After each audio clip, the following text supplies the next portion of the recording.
huwezi kuwa huyo unayemwonea wivu.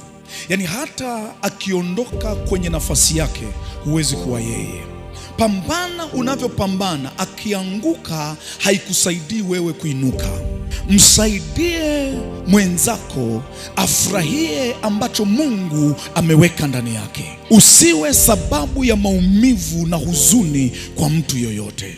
Kaini alimuua Habili kwa sababu ya wivu. Haina maana kwamba baada ya Habili kufa, Kaini alipewa kibali sasa cha kutoa sadaka. Badala ya kuonea wengine wivu wa mauti, jiongeze kwenye kutenda mema.